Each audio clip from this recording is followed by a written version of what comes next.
기독교 신앙의 중심은 66권 성경입니다.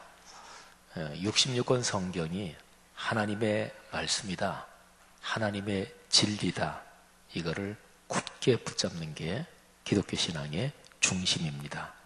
성도 여러분들이요, 여러분의 삶에서 하나님의 말씀이니 진리가 중심에 늘 자리하기를 주의 이름으로 축복합니다. 성경 66권은 그 본질상 예언이라고 얘기할 수 있습니다. 우리가 신앙생활하면서 예언, 또 예언의 은사 이런 얘기도 듣지요. 근데 예언이란 말에 넓은 뜻 또는 본질적인 뜻 요거 하고요. 그 다음에는 좁은 뜻, 이 두 개를 제가 잠깐 말씀드릴게요. 예언을 넓게 보면 또는 본질적으로 보면 66권 성경 창세기 1장부터 요한계시록 맨 마지막까지가 다 예언입니다. 예언을 성경적으로 가장 정확하게 설명하면 하나님이 주시는 말씀을 받아서 대신 전한다, 이게 예언이고, 그래서 사실은 예언이란 말보다 더 적합한 말을 하면 대언이라고 얘기할 수 있습니다. 그래서 예언 또는 대언에는 미래 일도 있고 현재 일도 있고 과거 일도 있습니다. 우리가 보통 예언의 은사 그러면 앞으로 일어날 일을 알아맞추는 거, 이거를 얼른 생각하죠. 인류 역사는 또 어느 종교나 또 사람은 누구나 다 앞날이 어떻게 될까, 이게 궁금합니다. 걱정도 되고 불안도 되고. 그래서 인류 역사에서는 모든 종교에 앞날 일을 알아맞춘다, 이런 좁은 의미의 예언, 그게 모든 종교에 다 있습니다. 점치는 것까지 시작해서. 그런데 성경에서 예언이라 그럴 때는 그런 의미도 있긴 있지만 그것보다 더 중요한 거는 예언은 하나님이 주신 말씀을 대신 전하는 거예요. 그래서 성경의 예언자들이 전한 말씀에는 과거 일도 있어요. 이스라엘 민족이 애굽에서 어떻게 나왔나요? 하나님이 권능의 팔로 그들을 건져내셨습니다. 예언자들은 늘 애굽에서 하나님이 건져내신 것을 잊어버리지 말아라, 광야에서 하나님이 어떤 은혜를 베풀어 주셨는지 잊어버리면 안 된다, 그 얘기를 많이 해요. 거의 모든 예언자마다 공통적으로 하지요. 그러면 그 일은 미래 일이 아니잖아요. 과거 일이잖아요. 그런 거예요. 그래서 예언이라고 그러면 과거 일도 들어가고 또 지금 이렇게 살아야 된다, 이 얘기도 들어가고, 그 다음에 이제 앞으로 일어날 일들, 이런 것도 이제 들어가는 거죠. 그래서 예언에 대한 좁은 의미, 말하자면 미래에 앞으로 일어날 일에 대한 어떤 하나님의 말씀, 이제 이런 걸로 보통 많이들 생각하죠. 근데 이 점에서는 예언의 은사를 받은 또는 예언자라고 하는 사람이 자기를 조금 잘못만 관리하면 하나님의 뜻하고는 어긋난 길로 갑니다. 또 성도들도 예언 기도를 받는다, 이런 거를 아주 좋아하는 사람도 조금만 잘못하면 신앙이 망가집니다. 점치는 거하고 똑같은 심리에 빠지는 거지요. 또 예언의 은사를 받았다, 이런 사람이 하나님께 진짜 말씀 받은 것도 없는데 모든 종교 그런 사람들이 하는 것처럼 적절하게 예언의 은사가 있는 것처럼 앞날을 쪽집게처럼 알아맞추는 것처럼, 그런 거는 종교 지도자들이면 누구나 다 그런 테크닉은 구사할 수 있거든요. 그러니까 좁은 의미의 예언, 앞날 일을 알아맞춘다, 여기에서 자칫 잘못하면 신앙이 망가진다, 이 점을 잘 주의해야 되죠. 어쨌든요, 성경 전체에서 좁은 의미의 예언 이렇게 본다면 이거는 앞으로 일어날 일에 대한 거니까요. 그 예언 중에서 어떤 거는 성취된 것도 있고 어떤 거는 성취되지 않은 것도 있고 이렇습니다. 예를 들자면 예수님께서 이 땅에 살아계시면서 일을 하실 때 한 번은 예루살렘 성전이 파괴될 것을 예언하셨죠. 돌 하나도 돌 위에 남지 않고 다 무너질 것이다. 예수님께서 그 예언을 하신 뒤에 대략 한 30몇 년 정도가 지나서 그 예언은 성취됐습니다. 로마의 나중에 황제가 되는 사람인데 티투스 장군이 이끄는 로마 군대가 예루살렘을 함락시켜요. 그게 주후 70년이에요. 이런 식으로 성경에 기록된 예언 중에서는 성취된 예언도 있고 아직까지도 이루어지지 않은 예언도 있습니다. 구약 성경 문서들로 얘기하면 기록된 게 2600~700년 전에 기록된 거, 또는 단편적으로는 그것보다 더 오래전에 기록된 것들이 있죠. 신약 성경에 들어있는 문서들은 대략 2000년 전에 기록된 것들입니다. 근데 성경 66권 어느 것이든지 간에 그 글이 제일 처음 기록된 그 시점부터 해서 미래에 일어날 일들을 예언한 그런 것들은 어떤 거는 이루어지고 어떤 거는 이루어지지 않고 이렇게 되는 거죠.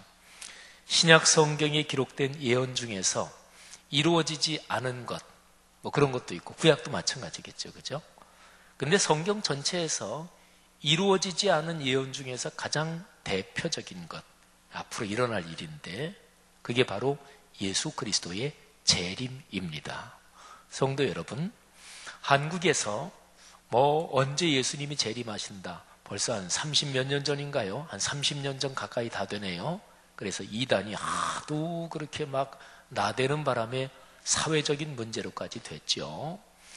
주님이 언제 오실지는 아무도 알지 못합니다. 그러니까 주님이 오신 시점을 못 박는 것은 무조건 잘못됐다고 보시면 돼요. 언제쯤 오신다, 이것도 위험하다고 보시면 돼요. 언젠지 몰라요. 그런데 오십니다. 이게 기독교 신앙의 기본이에요. 성도 여러분, 주님이 다시 오신다는 이 재림을 굳건히 마음에 붙잡으시기를 바랍니다. 그리고 재림하실 주님, 그 재림의 주님을 기다리며 그리스도인답게 복받으며 살아가시기를 주님의 이름으로 권면합니다. 가장 이루어지지 않은 예언 중에서 대표적인 게 재림이다. 그런데 또 하나가 있습니다. 뭐 여러 가지가 있는데, 그런데 2000년 기독교 역사에서 성경에 기록된 예언인데 이루어지지 않은 것 중에서 가장 대표적인 것, 그렇게 얘기할 때 가장 많이 지적되는 게 뭐 재림 말고 또 하나가 있단 말이에요. 요 이루어지지 않은 예언이 로마서 9장, 10장, 11장 이 세 개의 장에 요 주제가 있습니다. 그거는 바로 유대인의 구원 문제, 또는 혈통적인 이스라엘 민족, 유대인이라고 표현하잖아요. 그들이 구원 문제가 어떻게 되느냐, 바로 요 문제입니다. 사도 바울이 로마에 있는 그리스도인들에게 편지를 써보냅니다. 그게 로마서죠. 로마에 사도 바울은 아직 가보지 못했어요. 거기 있는 그리스도인들도 아직 얼굴을 보지 못했어요. 만나보지 못했어요. 근데 바울이 로마를 방문할 계획을 가지고 있었습니다. 그래서 로마를 방문하기 전에 미리 편지를 써보내는 게 로마서입니다. 근데 로마에 있는 그리스도인들 중에서 유대인도 있고 또 이방인도 있습니다. 근데 바울이 로마서 편지를 쭉 쓰면서 9장, 10장, 11장에서 혈통적인 유대인 그 이스라엘 민족의 구원 문제가 어떻게 되느냐, 이 문제를 다루는 거예요. 제일 중심적인 구절이 11장 25절, 26절에 있습니다. 제가 두 절을 읽는데 26절 그 앞부분까지만 한번 읽겠습니다. 자, 바울이 얘기하는 거예요. 형제들아, 너희가 스스로 지혜 있다 하면서 이 신비를 너희가 모르기를 내가 원하지 아니하노니, 이 신비는 이방인의 충만한 수가 들어오기까지 이스라엘, 그러니까 유대인들의 더러는 우둔하게 된 것이라. 그리하여 온 이스라엘이 구원을 받으리라. 아멘. 여러분, 이 구절에서 사도 바울은 유대인의 구원 문제는 신비에 속하는 일이다. 말하자면 누구나 다 알고 있는 건 아니고 누구나 다 깨닫고 있는 건 아니다, 이런 얘기죠. 어느 정도까지는 비밀, 신비, 하나님의 뜻을 깊이 묵상하고 그리고 신앙이 깊은 분들이 알 수 있는, 말하자면 그런 거다. 그래서 여기에서 신비라고 두 번이나 반복되잖아요. 사도 바울이 유대인의 구원 문제를 왜 그렇게 아주 집중해서 로마서에서 3개 장에 걸쳐서 다루는 것일까요? 사도 바울 자신도 유대인이에요. 근데 바울은 하나님이 자신에게 주신 소명이 이방인을 구원하기 위해서 보낸, 그러니까 이방인의 사도다. 이거를 바울은 잘 알고 있었어요. 근데 자기도 혈통적으로 유대인인데, 그런데 자기 동족이 예수 그리스도를 거부하고 교회를 핍박하고 박해하고 이래서 멸망의 길로 계속 가고 있었거든요. 그러니까 괴로운 거지요. 내 동족, 내 핏줄인데. 여러분, 저는 오늘 6.25 전쟁이 발발한 지 68주년이 되는 즈음에서 우리 민족과 그리고 한반도에 주시는 주님의 음성이 무엇인가, 그거를 묵상하면서 오늘 설교를 준비했습니다. 바로 사도 바울이 가졌던 심정하고 비슷한 거예요. 내 동족, 내 혈족에 대한 사랑, 그 아픈 마음, 뭐 이런 것이에요.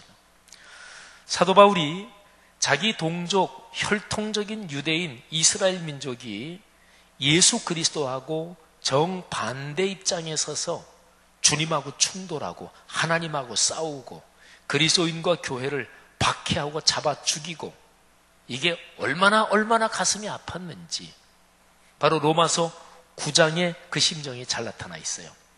로마서 9장부터 11장 3계장이 바울이 유대인의 구원 문제를 다룬다 그랬죠. 근데 3계장이 시작하는 9장 1절, 여기부터 몇 절에 걸쳐서 사도 바울이 자기가 이 문제 때문에 얼마나 괴로운지 자기 심정을 얘기합니다. 근데 바울이 예수님을 만나서 구원을 받고 또 예수 그리스도의 사도로 복음을 증거하게 됐지만, 바울이 주님을 만나기 전까지는 바울도 박해자였잖아요. 핍박자였죠.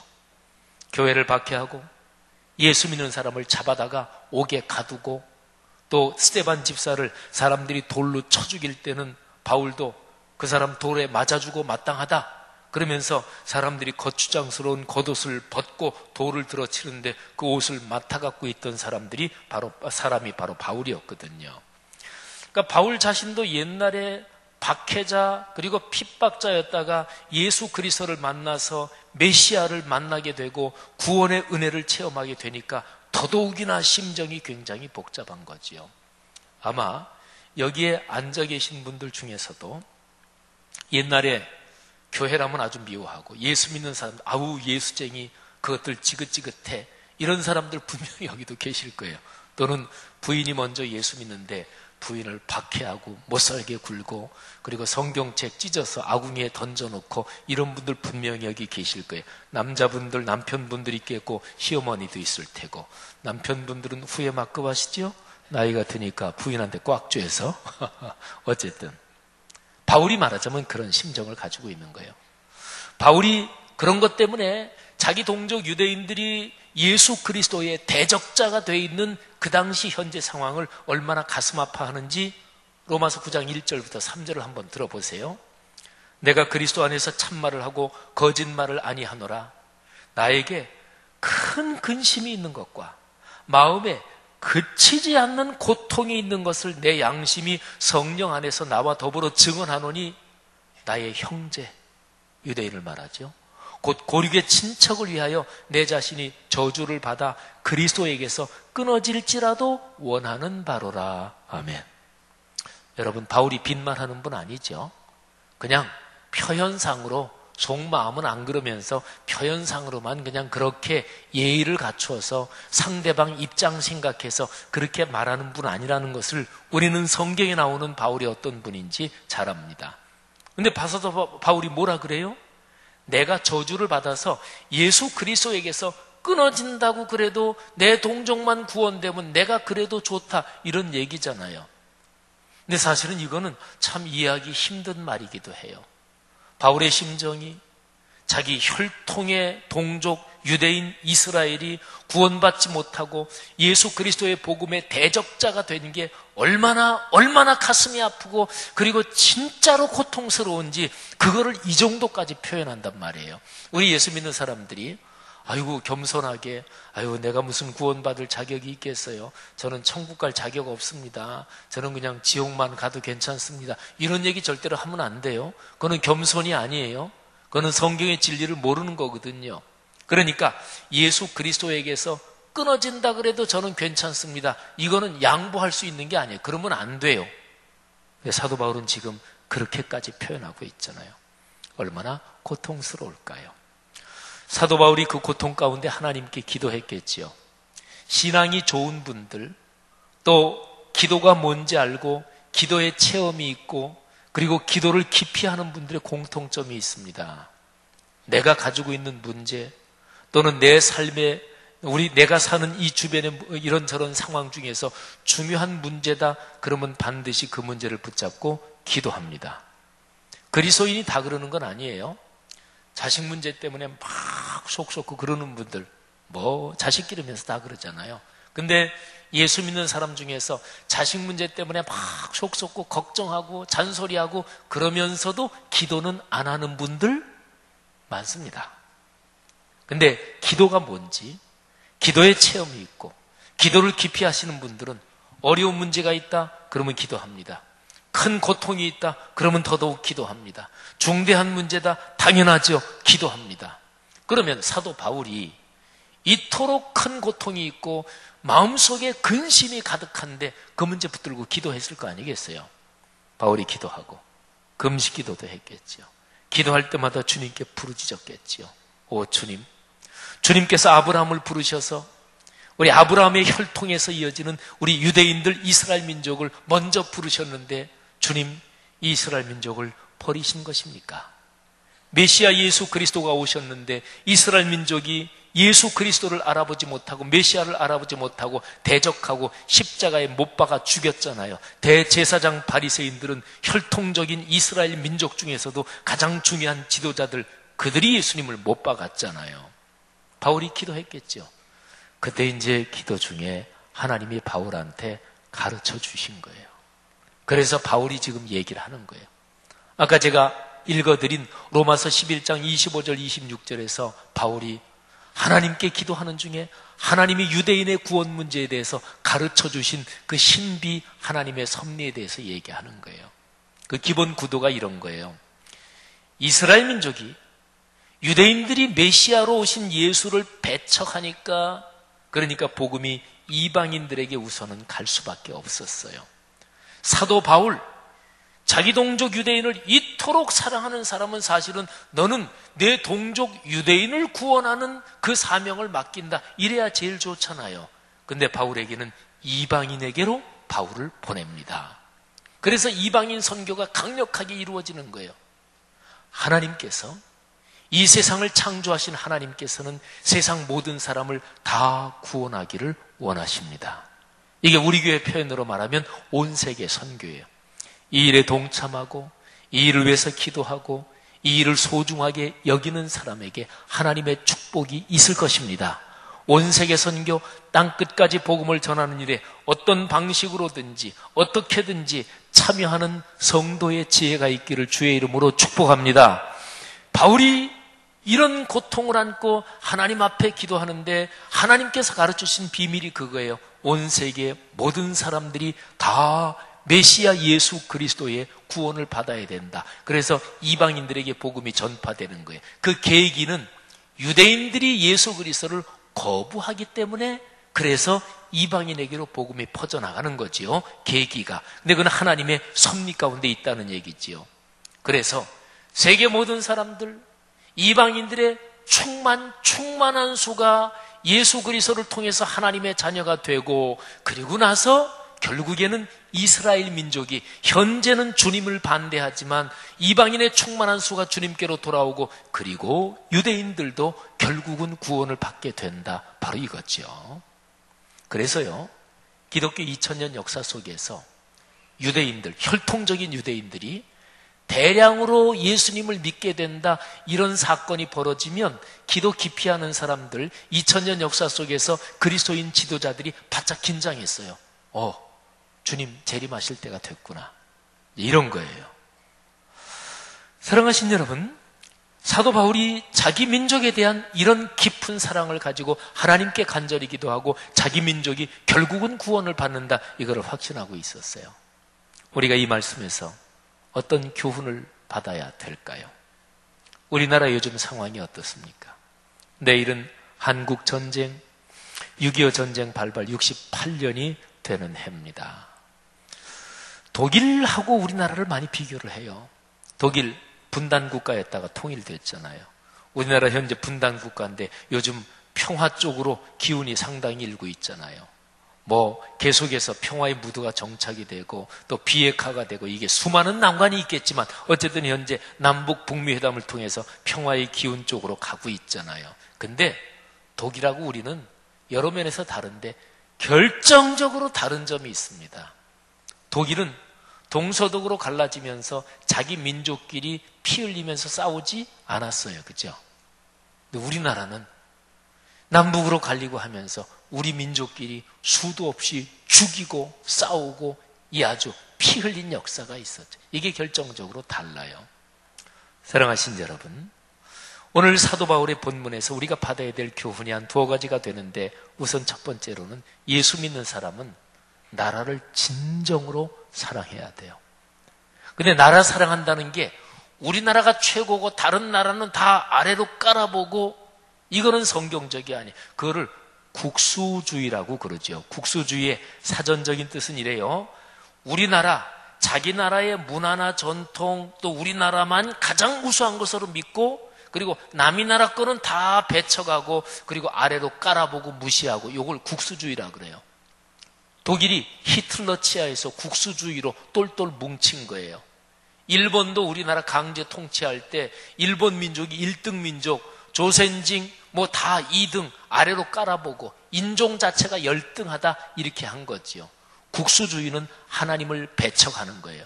국수주의는 반성경적입니다. 근데 국수주의 이런 비슷한 식으로 하면은 똘똘 뭉치는 거는 아주 쉬워요. 우리가 남이가 이러는 거지요.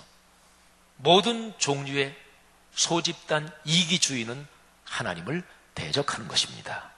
그래서 그리스도인이 나라를 사랑하는데 우리 민족, 우리나라를 사랑하는데 그 방향이 중요해요. 어떤 방향으로? 하나님, 우리 민족 경제적으로 넉넉하게 하옵소서, 정신적으로 넉넉한 나라가 되게 하옵소서. 그래서 이 세계에 살고 있는 어려운 나라 도와주는 나라 되게 하옵소서, 굶는 곳 도와주는 나라 되게 하옵소서, 이 세계가 화합하고 사는데 리더십을 발휘하는 나라가 되게 하옵소서. 백범 김구 선생이 그리고 안중근 선생도 마찬가지고 우리나라의 지도자들 중에서 이런 얘기를 하시는 분이 많았어요. 무슨 얘기냐면 우리나라 경제적으로 너무 부자 되고 그런 건 원치 않습니다. 굶지 않고 그저 여유롭게 살 수 있게 하옵소서. 군사적으로 아주 강력한 그런 거 원치 않습니다. 내 나라 잘 방어할 수 있도록 그렇게 되게 하옵소서. 그러나 간절히 바라는 것은 정신적으로 도덕적으로 건강하고 넉넉한 나라 돼서 이 동아시아 또는 세계를 건강하게 이끌 그런 나라 되게 하옵소서. 이게 그리스도인이 나라 사랑의 방향이지요. 성도 여러분, 오늘날 남북 한반도 동아시아에 일고 있는 평화의 기운, 하나님의 축복인 줄 믿습니다.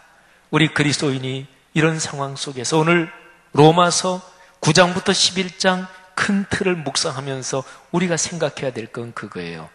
제일 첫 번째는 예수 그리스도의 십자가의 복음, 이 중심을 더 굳건히 붙잡는 거지요.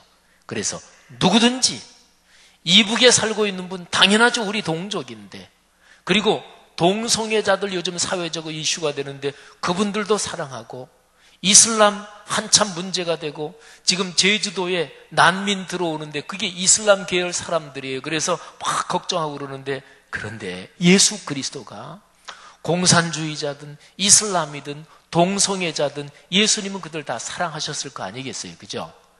동성애자들도 예수 믿고 그들이 변화되고, 공산주의자도 예수 믿고 하나님을 믿는 사람 되고, 이슬람도 예수 믿게 되고, 그 목적을 위해서 그들을 사랑으로 끌어안아야 되지요. 그러니까 두 가지인 거예요. 첫째는 예수 그리스도의 십자가의 구원의 복음, 세상 모든 사람들이 지옥으로 달려가는 길에서 예수 믿고 천국 백성 되고 하나님의 자녀가 되고, 이거 하고요. 그리고 이 복음을 전하기 위해서 우리가 사랑으로 사는 거죠. 우리가 평화로 사는 거죠. 공산주의자들하고는 눈에 흙이 들어가기 전에는 절대로 대화 못해. 이게 기독교 정신이에요? 아니죠. 기독교의 목표가, 최종 목표가 반공이 최종 목표예요? 아니죠. 다 그리스도의 사랑으로 끌어안고 그래서 무신론자도 우리가 잘못 생각했구나. 창조주 하나님이 계시구나. 그래서 하나님의 백성이 되고, 이슬람 타종교 사람도 그리스도인의 사랑 때문에 참되신 삼위일체 하나님을 알고, 동성애 이런 분들도 다 예수 믿고 하나님이 주신 창조의 섭리 가운데 살아가고, 이게 기독교의 그리스도인들이 나갈 길이지요. 사랑하신 여러분, 사도 바울은 자기 민족이 결국은 구원받게 될 것이라고 민족 미래를 확신했습니다. 하나님이 우리 한민족 또는 우리나라 이 사회를 축복하실 것을 믿으십시다. 갈수록 잘 될 거예요. 보통 젊은 사람들 워낙 취직하기 힘들고 그래서 우리나라를 헬조선, 헬이 영어로 지옥이란 뜻이잖아요. 이 나라가 지옥 같다, 그런 게 우리 사회에 많이 그러잖아요. 우리 예수 믿는 사람은 아니다. 우리나라 갈수록 잘 될 거다. 예수 믿는 사람이 그렇게 살고 하나님께 기도하면서 우리 민족에 하나님이 좋은 문을 열어주실 거다, 이런 확신을 우리 그리스도인들이 먼저 가질 수 있기를 축복합니다. 바울 사도는 구약 성경을 인용하면서 엘리야가 자기 시대에 너무나 힘드니까 하나님한테 그렇게 기도했죠. 하나님, 다 죽고 나 혼자입니다. 진짜로 하나님을 섬기는 사람 다 없어졌습니다. 다 죽었습니다. 저만 남았는데 저도 지금 죽임을 당할 수 있습니다. 하나님, 차라리 하나님이 저를 데려가 주십시오. 그때 하나님께서 엘리야에게 뭐라고 대답했어요? 아니다. 다 우상 숭배 빠진 것 같지? 다 바알 우상에게 다 무릎 꿇은 것 같지? 아니야. 바알에게 무릎을 꿇지 않은 사람 7,000명을 내가 나를 위해 남겨뒀어. 7,000은 완전 숫자예요. 남은 자들이 있다는 얘기죠. 어느 시대에나 하나님을 신실하게 믿고 그리고 하나님을 위해서 자신을 헌신하는 남은 자들이 반드시 있어요. 창세 이후로 지금까지 제 아무리 어두운 시대에도. 왜? 이 시대에 구원의 흐름이 흘러가는 것은 하나님의 의지요 뜻이요 하나님의 섭리니까 반드시 남은 자들이 있습니다. 그리스도인은 어느 시대에든지 그 시대의 남은 자들입니다. 여러분, 오늘날 한반도 동아시아 이런 상황에서 우리 한국 땅의 그리스도인들이 남은 자들인 것을 믿으시기를 바랍니다. 십자가의 복음 붙잡고 십자가의 복음대로 내가 먼저 그렇게 살면서 모든 사람을 끌어안고 십자가의 복음으로 세상이 변하고 사회가 바뀌는 이 비전을 붙잡으시기를 축원합니다. 여러분이 그런 분임을 믿으시기를 바라고 여러분의 가정과 가문이 이 소명 붙잡고 복 받으시기를 주의 이름으로 축복합니다. 기도하겠습니다.